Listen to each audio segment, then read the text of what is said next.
Hello, welcome dear viewers. I welcome all of you in the King classes.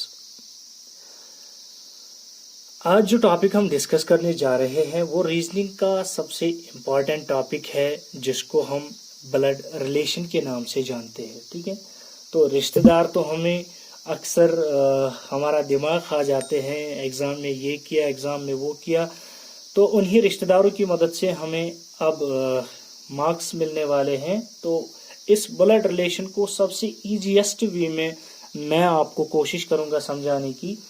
सबसे पहली बात, आप जिस चीज के ऊपर ध्यान देंगे, फर्स्ट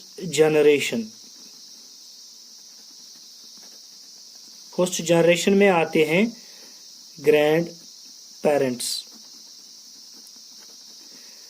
तो जो ही आपके क्वेश्चन में ग्रैंड पेरेंट्स कहीं पे मेंशन होंगे तो आप उनको अपर एरो से ऐसे मेंशन करेंगे।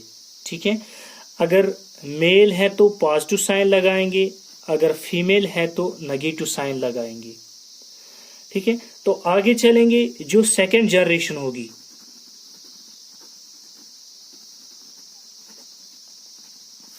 सेकंड जनरेशन में आते हैं ये जो ग्रैंड पेरेंट्स हैं, इनके जो बच्चे होंगे उनको आप नीचे वाले एरो से ऐसे मेंशन करेंगे, और अगर मेल है तो प्लस लगाएंगे, फीमेल है तो माइनस लगाएंगे। ठीक है, इससे आपको आसानी हो जाएगी क्वेश्चन को सॉल्व करने में। उसके बाद आती है थर्ड जनरेशन। थर्ड जनरेशन में आते हैं इनके बच्चे, जो सेकंड जनरेशन यानी हमारे पेरेंट्स जो होंगे उनके बच्चे यानी हम, तो उनको भी आप इस एरो से डिनोट करेंगे। मेल के लिए प्लस और फीमेल के लिए आप माइनस लगाएंगे। ठीक है, तो ये था थोड़ा बहुत आप मेल को कैसे डिनोट करेंगे, फीमेल को कैसे डिनोट करेंगे। अभी अगर हमारे दादाजी हैं उनको प्लस लगाएंगे, अगर उनकी वाइफ है हमारी दादी तो उसको भी हम इस एरो से बीच में उनके ये एक एरो डैश डालेंगे और इसको प्लस लगाया, इसको माइनस लगाया, और इन दोनों के दरमियान भी ऐसे हम प्लस लगाएंगे ताकि इससे हमें मालूम हो सकेगा कि ये आपस में हस्बैंड वाइफ हैं। इसी तरह यहां पर भी होगा, जो हमारे फादर होंगे उनको प्लस लगेगा, जो मदर होगी उनको माइनस लगेगा, और बीच में इनके क्या लगेगा, प्लस माइनस। ठीक इसी तरह इसी जनरेशन में जो आएंगे उनको आप ऐसे इस एरो से डिनोट करेंगे। जैसे अंकल आंटी आती है, मामा मामी आते हैं, मौसा मौसी आते हैं, वो सारे इस जनरेशन के किस में आएंगे, सेकंड जनरेशन में।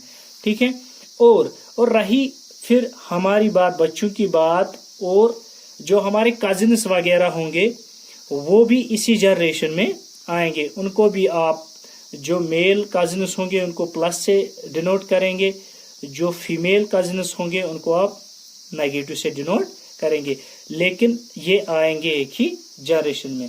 अब आएंगे हम क्वेश्चंस की ओर। अब आप देखते ही सारे क्वेश्चंस कर पाएंगे।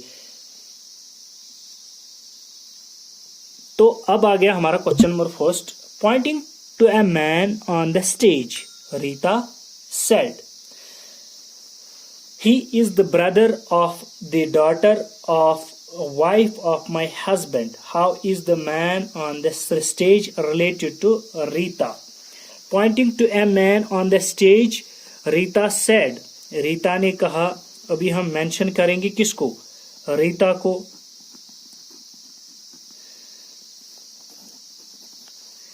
Pointing to a man on the stage, किसी की तरफ रीता इशारा कर रही है, क्या बोल रही है, he is the brother of the daughter of the wife of my husband.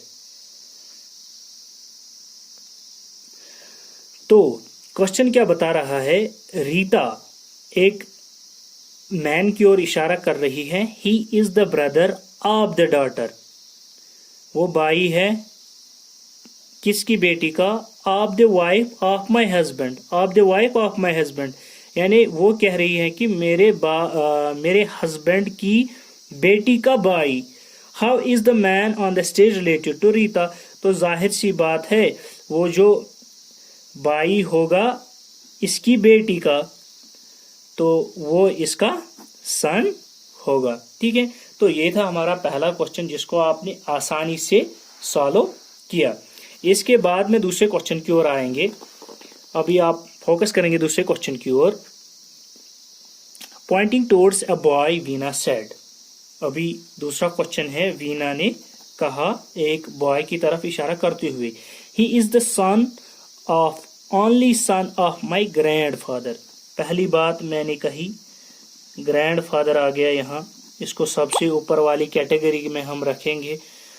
ठीक है, और ही is the son of only sun, he is the son of only son of my grandfather. तो एक तो ग्रैंडफादर का बेटा आया। क्वेश्चन कह रहा है towards a boy Veena said he is the son of only son of my grandfather. तो एक तो ग्रैंडफादर आएगा और इसका बेटा भी आएगा।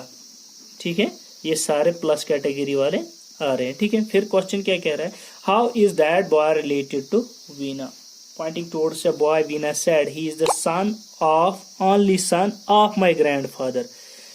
तो जिस बॉय की तरफ इशारा किया जा रहा है वो ये बंदा है। अगर ये इसका ग्रैंडफादर है तो जाहिर सी बात है वीना जो है वो भी इसी कैटेगरी में आएगी।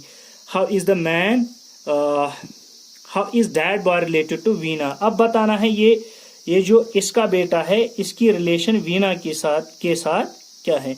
तो जाहिर सी बात है ये जो बॉय है ये वीना का क्या है? भाई है। ठीक है, देखिए पहली जनरेशन में आया ग्रैंडफादर, क्वेश्चन ने बताया कि ग्रैंडफादर के बेटे का बेटा, तो वो ये आया। तो वीना का भी ग्रैंडफादर यही है। तो अब बताना है ये जो इसका पोता है ये वीना का क्या लगता है? तो जाहिर सी बात है वो इसका भाई लगता है। ठीक है, अब उठाते हैं हम क्वेश्चन नंबर 7 जो कि कंफ्यूज करता है जब उसमें जनरेशन 1-2 आती है, ए बी सी डी, ये कंफ्यूज करते हैं।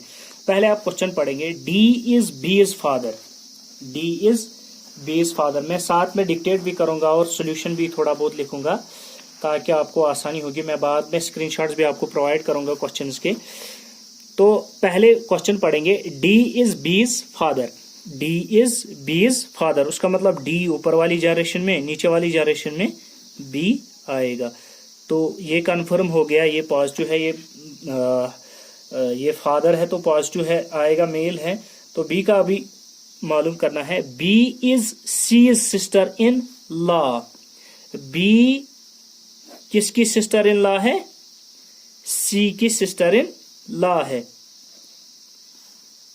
तो ये सिस्टर इन लॉ है तो नेगेटिव आएगा, सी का अभी पता नहीं। And A is daughter, B जो है एक तो ये सी की सिस्टर इन लॉ है तो एक ही जनरेशन में आ गए।